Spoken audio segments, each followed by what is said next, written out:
que pues he puesto es exhortación para los creyentes, abriendo la Biblia, estudiando la Biblia.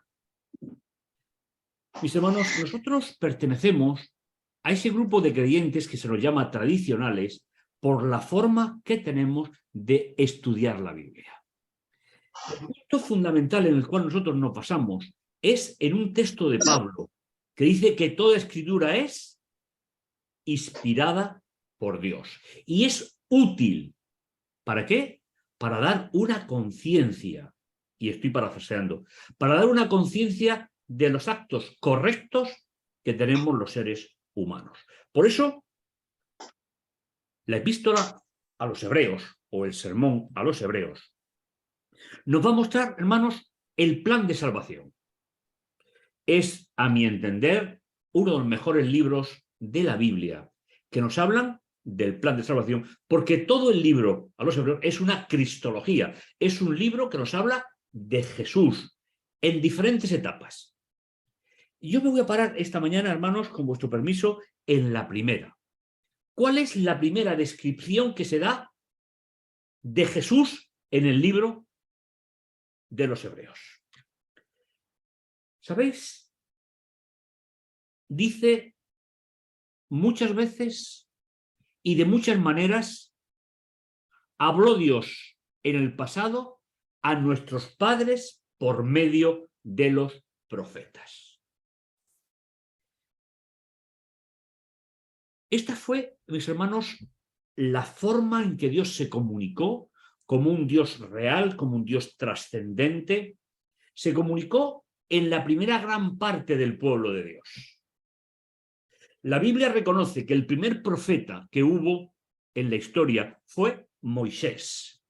Porque finalmente, mis hermanos, ser profeta no significa tener un oficio. Como desde lo más profundo de mi corazón os digo, ser pastor no significa tener un oficio, o no debería significarlo. Profeta, la palabra original, significa portavoz de Dios. ¿Y fue Moisés un portavoz de Dios? Lo fue.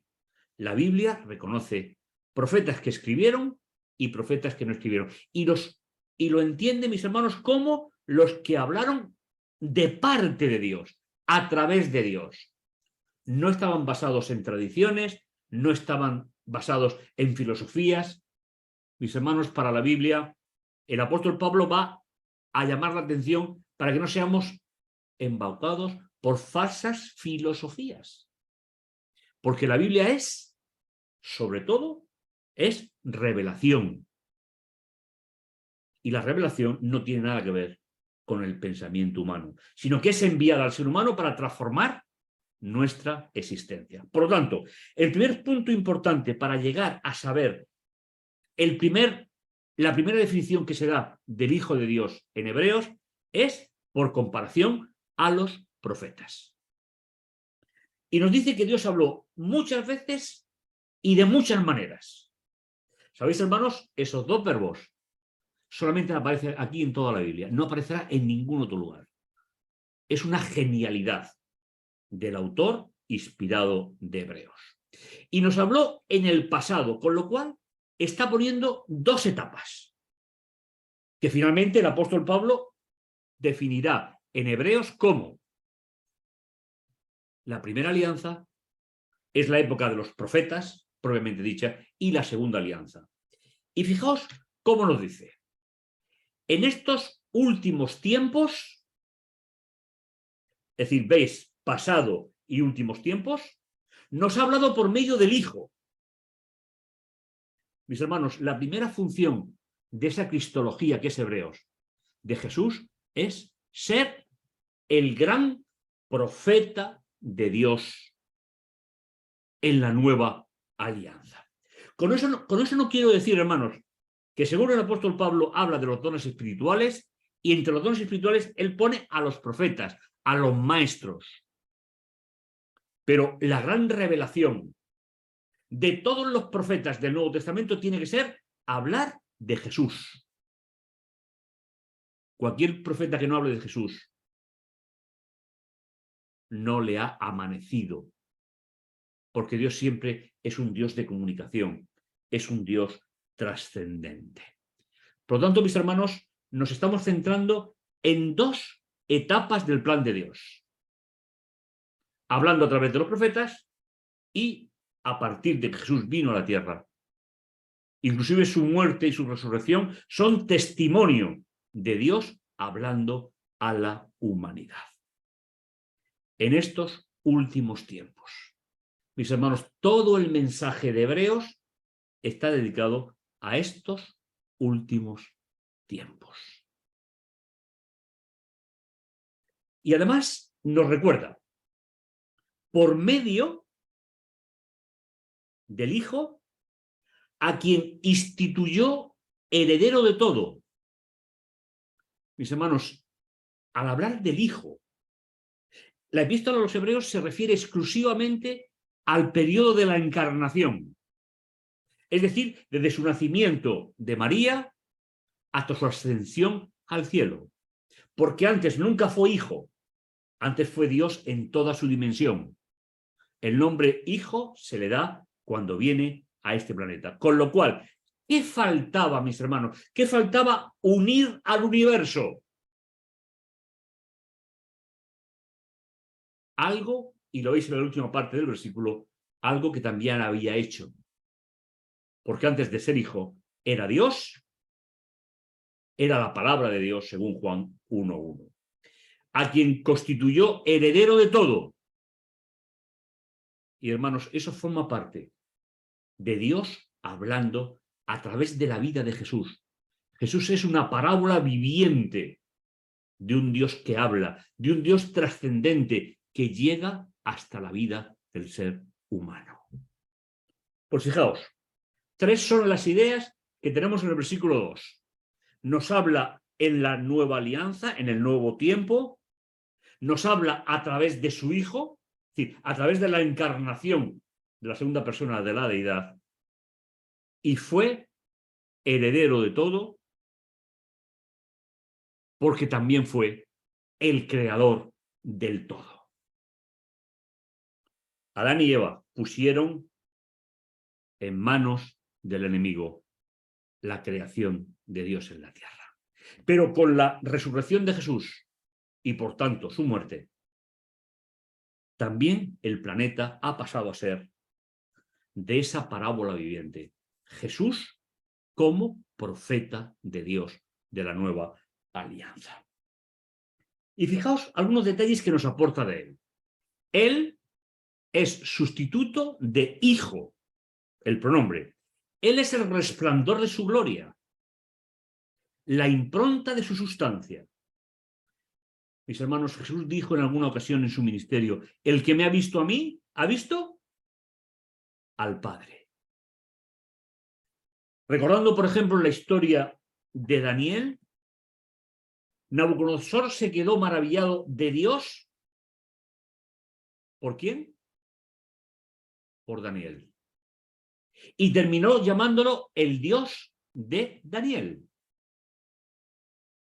Por lo tanto, al convertirse en hijo, la segunda persona de la deidad, conoceremos a Dios a través de la parábola vivida de la vida de Jesús.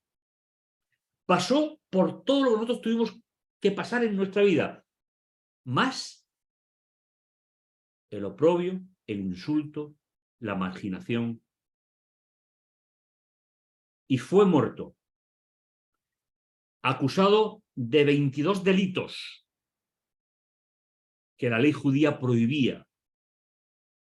Se olvidaron de su ley y fueron contra Jesús, y murió por 22 falsedades de la ley judía. Por tanto, el Hijo es el resplandor humano de Dios. Quien me ha visto a mí, ha visto al Padre. En segundo lugar, es la impronta de la sustancia de Dios, hecho ser humano. Y como dice que hizo el universo, también nos dice que Él sostiene todo con su palabra poderosa. Y después de llevar a cabo la purificación de los pecados, Es decir, cuando resucitó, volvió a ser Dios en toda su magnitud, solamente con un pequeño matiz que durará toda la eternidad. Las marcas en su cuerpo de la salvación de la humanidad. Por eso nos dice que después de llevar a cabo la purificación de los pecados, se sentó a la diestra de la majestad en las alturas. Hermanos, qué texto tan espectacular, que resume a Jesús como profeta de Dios, como ese gran profeta, del cual todos aquellos que tienen los dones espirituales del profetismo en la era cristiana solamente pueden hablar de Dios y de su obra para rescatar al ser humano. El libro, mis hermanos, fue escrito por Pablo para una comunidad de creyentes en Jesús con raíces judías. Algunos detalles del libro nos van a decir que no sabían hebreo, solamente hablaban griego. Es decir, son pequeños detalles que nos van a configurar un poco quién es esa comunidad. Personas que habían aceptado a Jesús procedentes del mundo judío. Y para entender lo que ha empezado a escribir el autor de Hebreos a través de la inspiración, tenemos que recordar, mis hermanos, que después de algunos años, y ahí es donde está la vigencia de Hebreos, algunos de ellos pensaban que su anterior religión tenía más fundamento que la que seguían a Jesús. Y estaban volviendo hacia atrás. ¿Y a qué volvían, hermanos? ¿Volvían a la revelación o a qué volvían? Fijaos, una de las características de la religión judía, tanto entonces como hoy, es seguir por encima de la Biblia las tradiciones de sus grandes maestros, lo que Jesús llamará la tradición de los padres. Y mis hermanos, no podían ser portavoces de Dios, no podían ser, después del último profeta del Antiguo Testamento, no podían tener el don profético, porque su religión no se basaba en Dios, se basaba en lo que se llama la tradición oral judía. Uno de los grandes filósofos griegos de la época de Jesús y de Pablo decía que si tuviese que elegir entre la tradición de los padres y la Biblia, elegiría la tradición de los padres. Por eso, mis hermanos, a ese mundo de judíos que se habían convertido a Jesús y estaban volviendo hacia atrás, Hebreos presenta a Jesús como profeta. El primer profeta después del último profeta del Antiguo Testamento. Profeta, salvador. Pero el judaísmo de la época, la ley oral era más importante que la ley que Dios le dio a Moisés. Era más importante Moisés que la revelación que había recibido de Dios. Y estaban volviendo hacia atrás. A un templo que no funcionaba, a unos sacrificios que no tenían sentido. ¿Por qué? Como nos dirá el apóstol Pablo en Hebreos 10:14, porque con una sola ofrenda llevó a la madurez a los santificados. Mis hermanos, en esta mañana, recordar la función de Jesús como profeta frente a una tradición es el tema fundamental de nuestra reflexión.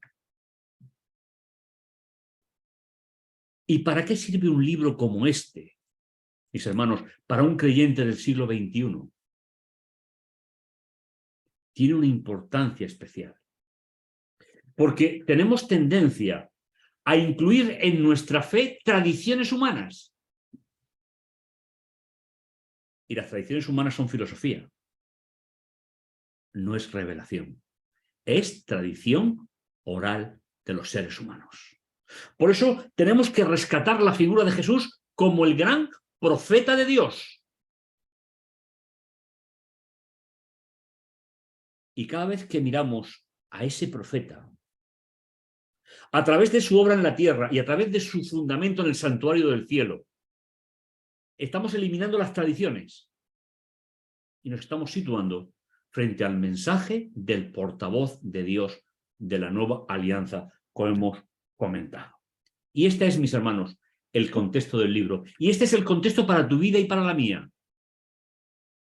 ¿Cuántas cosas pensamos cada día, mis hermanos, que no están basadas en la palabra de Dios? Ya os he comentado en alguna ocasión que cuando yo era niño y mis padres me llevaban a la iglesia, yo escuchaba dos frases que eran maravillosas. La Biblia dice, el Espíritu de profecía dice. Mis hermanos, hoy solo oigo, yo creo o yo pienso. Y esas dos cosas son simplemente tradiciones humanas que están enfrentadas con la revelación y con el profetismo de Jesús, el más importante de la historia. En el capítulo 2, después de describir todo lo que hemos visto, mis hermanos, hay una exhortación primero para aquellas personas y después para nosotros. Os invito a que lo sigáis también en vuestra Biblia. Ya sabéis que a mí me gusta dar algún matiz, pero posiblemente leyéndolo en vuestra Biblia lo encontraréis más accesible. Por tanto, de presentar en primer lugar esa misión profética de Jesús, es preciso que prestemos mayor atención a lo que hemos oído. Fijaos, hermanos, qué importante es esta pequeña frase. Atención a lo que hemos oído. Porque a diferencia de la tradición oral judía, los discípulos, inclusive el autor de Hebreos, habían escuchado directamente a Jesús en la tierra y Pablo a Jesús desde el cielo. Cuando Pablo iba a Damasco a dar muerte a los del camino, cuando le preguntó a esa manifestación divina que lo tumbó en tierra, ¿quién eres? El profeta de Dios habló, yo soy Jesús, a quien tú persigues. Mis hermanos, la tradición que viene de los apóstoles, incluido Pablo, no está basada en la tradición oral de los hombres. Está basada en el verdadero profeta de Dios, que es Jesús. Por eso la exhortación es, por tanto, es preciso que prestemos mayor atención a lo que hemos oído. En primer lugar, se lo dice a aquellos cristianos que estaban volviendo al judaísmo. En segundo lugar, a lo largo del tiempo, se lo ha dicho a todos los lectores de la epístola o de la carta a los hebreos, incluidos nosotros en este momento que estamos reunidos con la presencia del Espíritu Santo entre nosotros.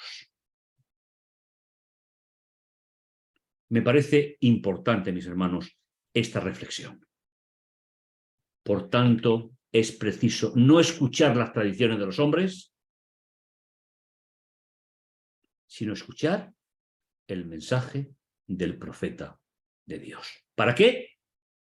Para que no volvamos hacia atrás, como lo hacían en aquel entonces los que habían recibido la carta a los hebreos. En segundo lugar, dice, porque si la palabra promulgada por los ángeles obtuvo tal firmeza legal que cualquier transgresión y desobediencia recibió su justo castigo, ¿cómo saldremos absueltos nosotros si descuidamos tan grande salvación? Mis hermanos, ¿a qué se refiere el término descuidamos tan grande salvación? A personas que aceptando a Jesús, en un momento determinado en su vida, vuelven hacia atrás, vuelven a sus tradiciones y dejan de tener valor para ellos la salvación en Cristo Jesús. Y fijaos, ahora vuelve, mis hermanos, a Jesús como profeta. El propio Señor, es decir, el Hijo de Dios, comenzó a anunciar esta salvación, que luego fue confirmada por la palabra de los que la oyeron. Mis hermanos, tenemos que diferenciar entre profetismo y tradición. Porque el profeta no tiene el oficio de profeta. El profeta tiene la vocación de ser el portavoz de Dios en su vida. Importante, mis hermanos, esta reflexión para que nos demos cuenta la gran función de Jesús como ese gran profeta. ¿Cómo saldremos absueltos? Es decir, ¿dónde vamos a depositar nuestra confianza en la salvación? ¿En el pensamiento humano? ¿Para ellos en los sacrificios del altar de Jerusalén? ¿O en la obra de Jesús en el santuario del cielo? Hermanos, la parábola de Jesús como sumo sacerdote en el santuario celestial es la apertura a la salvación. ¿Cómo saldremos absueltos nosotros si descuidamos tan grande salvación? El propio Jesús, llamado como Señor, traducción de Yahvé, comenzó a anunciar esta salvación, que luego fue confirmada por la palabra de los que la oyeron. Por eso, dice el versículo 4, por su parte, Dios la confirmó con signos y prodigios, es decir, con señales, con toda suerte de milagros, dones del Espíritu Santo, repartidos según su voluntad. Hermanos, qué exhortación tan importante para nuestra vida.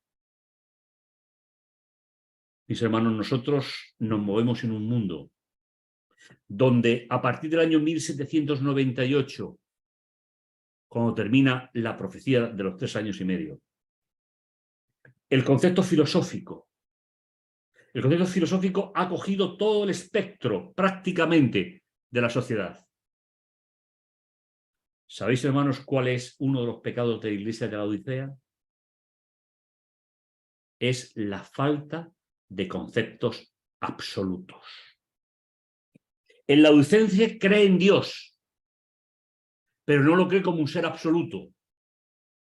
El laodicense, mis hermanos, cree en la ley de Dios, pero no la cree como valores eternos. El gran pecado de la Odisea, promovido por el alzamiento del concepto filosófico de la Revolución Francesa, es que todo es relativo en esta vida.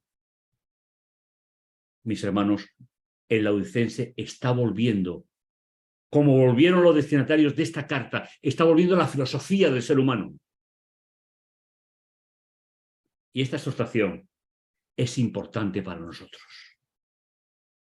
Es preciso que prestemos mayor atención al mensaje recibido por el profeta Jesús y por los profetas apóstoles de Jesús.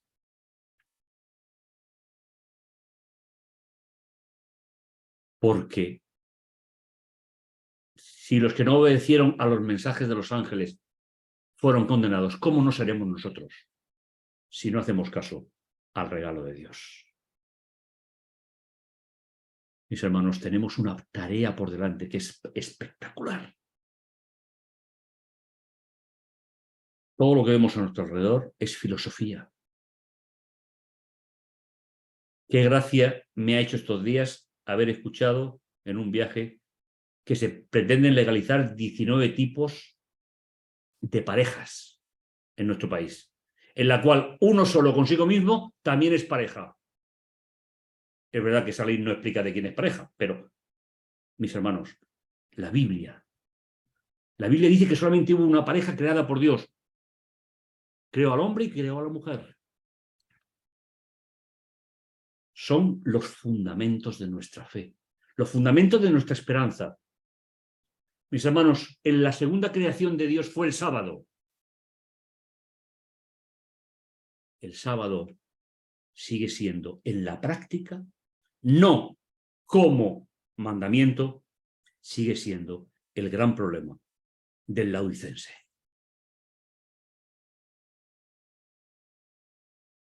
Tenemos que reflexionar en esto. Y si no prestamos atención, mis hermanos, no escucharemos con claridad el mensaje que viene de parte de Jesús. Lo escucharemos con interferencia. Y esas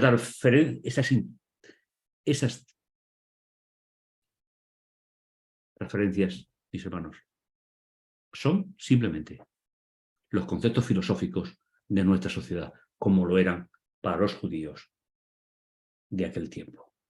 La interferencia distorsiona el mensaje. Por eso, mis hermanos, si me permitís, yo quiero llamarte esta mañana. La religión de la Nueva Alianza es una religión individual, no es colectiva. Deja que Dios imponga a través del Espíritu el ministerio de Jesús en tu vida. Porque hay un solo mediador entre Dios y el hombre, a Jesucristo el justo. Prestemos atención, mis hermanos. Prestemos atención a ese ministerio profético de Jesús. Y prestemos atención a ese ministerio profético de los apóstoles de Jesús. ¿Y por qué no convertirnos nosotros en portavoces de Dios para la última generación? Y eso, hermanos, no se hará con filosofía humana. Eso se hará guardando las instituciones que Dios ha creado para nosotros. Que el Señor te bendiga. Que el Señor te guarde. Y no olvidéis, es necesario que prestemos mayor atención a lo que hemos oído, para que no nos extraviemos. Que el Señor te bendiga y el Señor te guarde. Amén.